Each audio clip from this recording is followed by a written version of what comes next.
সুনামগঞ্জে হাম ও উপসর্গে আক্রান্ত রোগীদের সেবা দিতে হিমশিম খাচ্ছে হাসপাতাল কর্তৃপক্ষ। এসব সংকট নিয়ে বিস্তারিত জানাতে যুক্ত হচ্ছেন সহকর্মী শহীদ নূর আহমেদ। শহীদ নূর, হাম ও উপসর্গ নিয়ে সুনামগঞ্জে এখন পর্যন্ত কতজন আক্রান্ত হয়েছে? হাসপাতালের অব্যবস্থাপনা নিয়ে কি বলছে কর্তৃপক্ষ?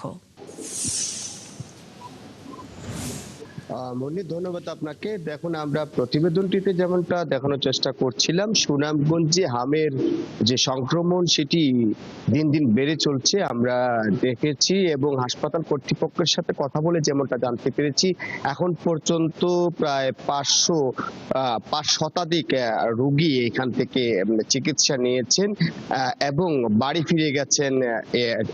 কিছু সংখ্যক রোগী এখন পর্যন্ত ভর্তি রয়েছেন প্রায় 83 জনের উপরে। আমি এখন এই মুহূর্তে হাসপাতালটাতে আছি এবং দেখতে পাচ্ছেন যে এখানে হাসপাতালের ওয়ার্ডে এখনো রোগীরা আসলে রয়েছেন, এবং তাদের যে অভিযোগ বা তারা যেমনটা বলছেন যে হাসপাতালে এক ধরনের সেবা পাওয়া যাচ্ছে, শুধু নামমাত্র সেবা, এবং সেইখানে যে প্রাথমিক চিকিৎসাটা তারা পাচ্ছেন, আর যে জটিলতা হয়ে গেলেই সিলেট বা অন্য জায়গাতে রেফার করা হচ্ছে।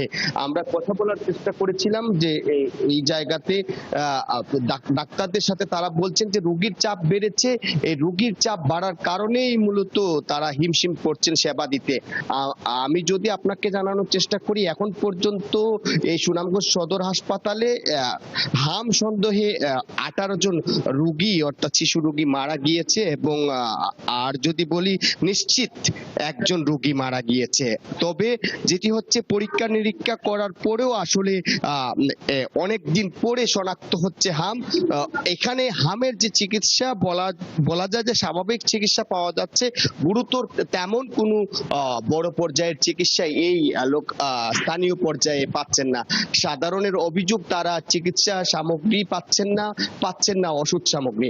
এই যে অভিযোগ তারা করছেন, এবং এই অভিযোগ আমরাও দেখেছি আসলে বাস্তবিক করতে এখানের পরিবেশও অতটা উন্নত নয়। হামের যে সংবেদনশীল চিকিৎসা প্রয়োজন সেটি তারা পাচ্ছেন না। একটু জটিল হলে, শ্বাসকষ্ট হলেই সিলেটে রেফার করা হচ্ছে। এবং ভুক্তভোগীরা, আমরা যদি একজনের সাথে কথা বলি যে এখানে আসলে কি পরিমাণ আপনারা সেবা পাচ্ছেন, বা আপনারা ওষুধ নিজের টাকা দিয়ে কিনছেন? আমরা নিজে বাচ্চা ভর্তি হচ্ছি, নিজের টাকা দিতে চিকিৎসা চলতেছে। নিজের টাকা। পরিবেশ কেমন? পরিবেশ তো হয়তো হইতে যায় না। শুনলেন আপনিও যে এখানে আসলে এই জায়গাতে তারা নিজের টাকা দিয়েই অনেক ওষুধ কিনতে হচ্ছে, মেডিসিন কিনতে হচ্ছে, এবং তাদেরকে একটু জটিল হলেই সিলেটে রেফার করা হচ্ছে। আসলে বাস্তবিক করতেই হামের সংক্রমণ বাড়ছে, তবে এখনো পর্যন্ত ওইভাবে চিকিৎসাটা এখানে অনুকূল নূর হচ্ছে না। আহমেদ, আপনি আছেন সেখানে, খবর রাখতে থাকুন। নিশ্চয়ই পরবর্তীতে আরো জানবো এই বিষয়ে। দর্শক, সুনামগঞ্জে হাম ও উপসর্গে আক্রান্ত রোগীদের নিয়ে হাসপাতালের অব্যবস্থা নিয়ে কথা বলতে আমাদের সঙ্গে যুক্ত ছিলেন শহীদ নূর আহমেদ।